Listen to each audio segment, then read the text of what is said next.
Okay, let's go.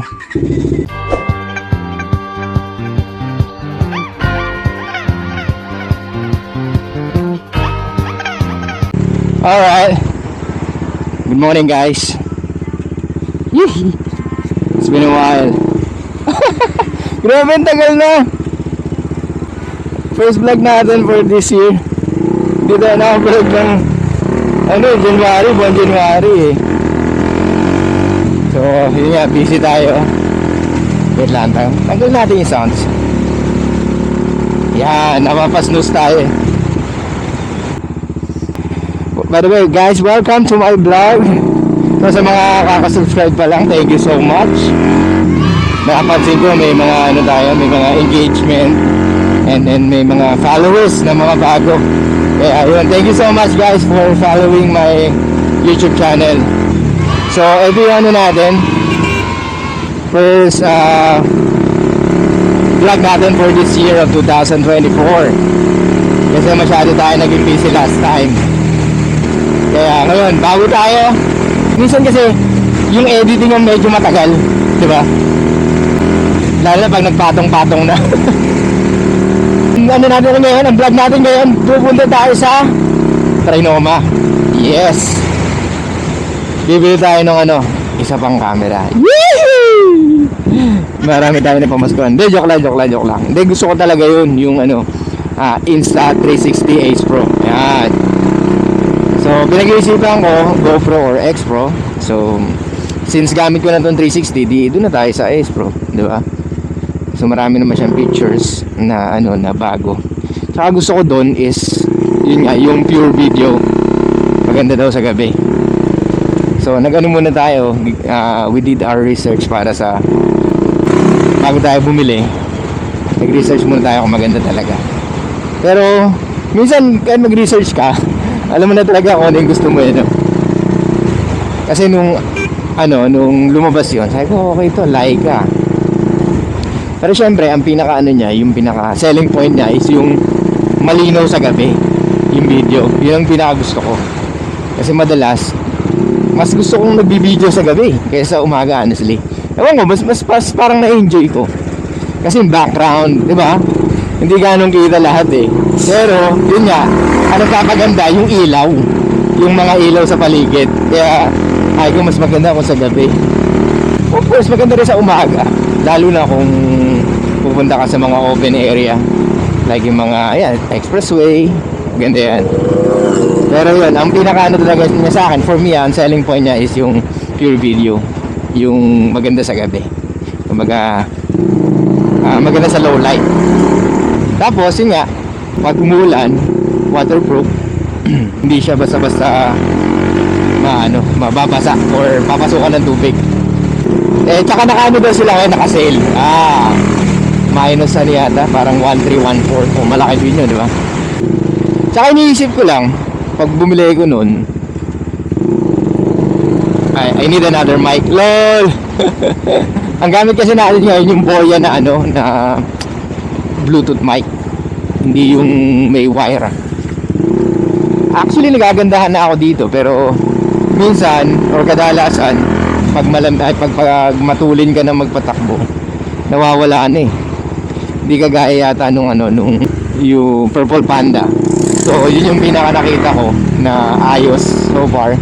Pero kung meron kayong alam na mas maganda pa doon, then let me know. Medyo pricey lang siya, pero syempre you get what you pay for, diba? Lagi naman ganun. Oh no. Yan, dahil kalat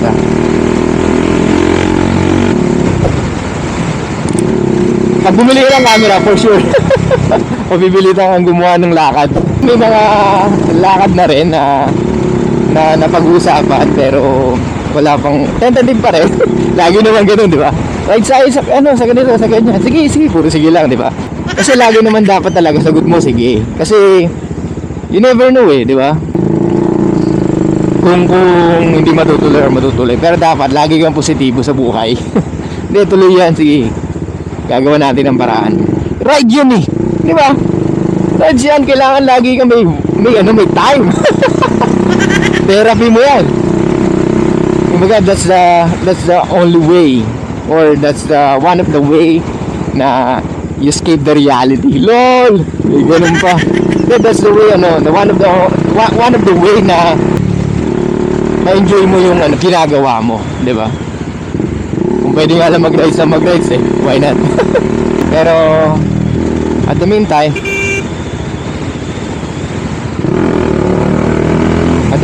ano muna tayo? Enjoy. So, enjoy lang natin yung ating pagbablog. So ayan, ang planning ko na rin pala, magpalit ng gulong. Kasi nakakailan thousands na tayo, 12 plus. So papalit na tayo ng gulong. Bahala ko sana 15. Eh mukhang pudpud na to pag 15k. So siguro mga 13 pwede na. Karamdam mo na rin may dulas na rin. Lalo pag basa. Pero ang galing ganda na itong Dominar na to. Lupit. Pero mo 12,358 na. Since nung never pa napalitan ng ng gulong. Tapos never siya nagka-aberya. Kaya siguro talaga lang, tsambahan lang talaga sa sa mga Dominar na may diferensya. Ang pinaka nagkaroon siya ng diferensya etong yung yung gauge niya, yung odometer sa may odometer. Para nagkaroon ng slash. I think lahat meron nun. So since pa siya, under warranty pa siya, napapalitan ko. Kaya okay siya ulit. Tapos sabi nila every 1.5 daw dapat nagpapa-change oil ka na. So yun yung next natin. So ang next natin, change oil tayo. Tapos gulong. Yan. Marami tayong gustong gawin pa. Kasi ang problema sa atin, alam mo yung chunky.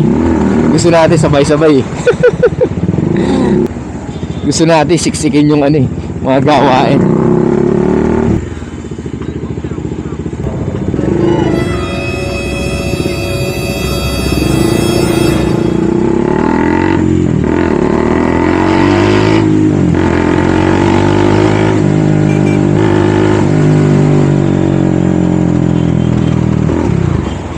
Talaga? Habulin niya pa yun?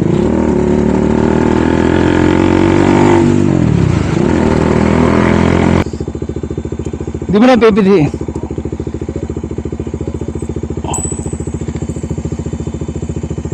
Ay nako.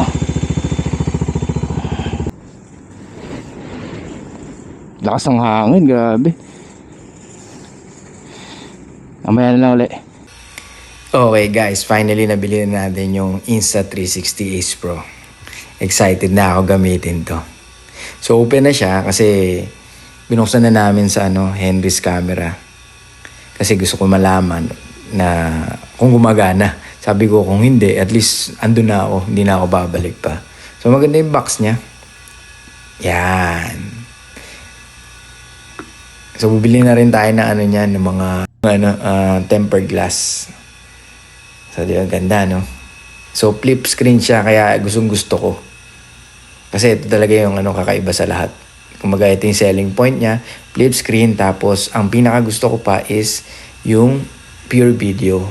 Kasi, mas trip ko talaga mag-video sa gabi kumpara sa umaga. Ewan ko, mas natutuwa ako sa mga ilaw-ilaw. So yan, buti na lang dalawa natin, dalawa yung SD card natin, so hindi natin kailangan bumili. Ito yung gusto ko dito kasi hindi na siya yung disc screw.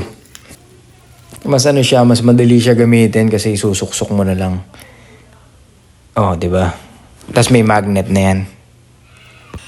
So wala siyang kasamang freebies, pero ito yung nasa loob ng box niya. Yan, charger, USB cable, tapos meron pa ito.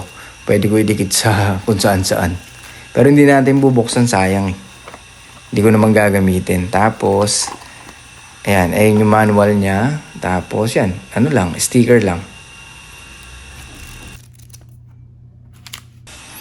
Okay, kakabit ko muna tong tempered glass lahat. Tapos, itatry na natin. Honestly, hindi siya madaling ikabit dahil ilang beses ako nag-fail.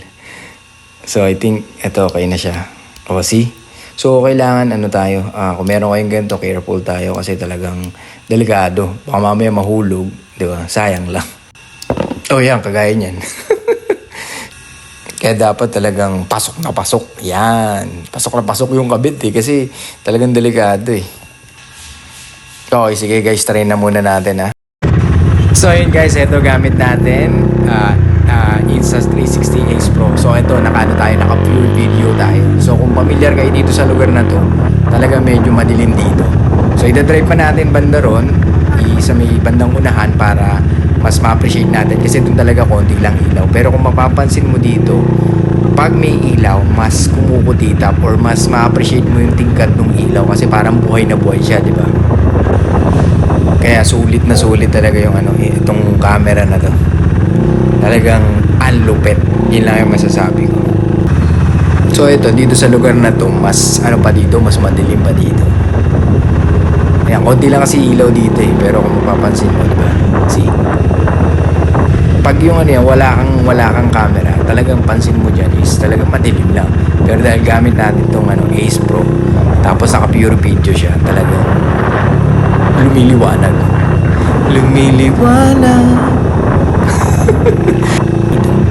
So yun, next naman itatry natin yung AI. Worth it to, promise. Worth it tong camera na to. Anyway, try mo natin AI.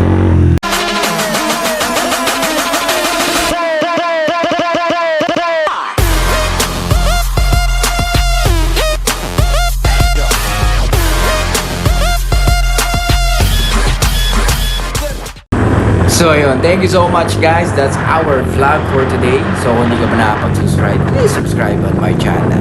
Okay? So I'll see you guys next time and bye-bye. Peace out.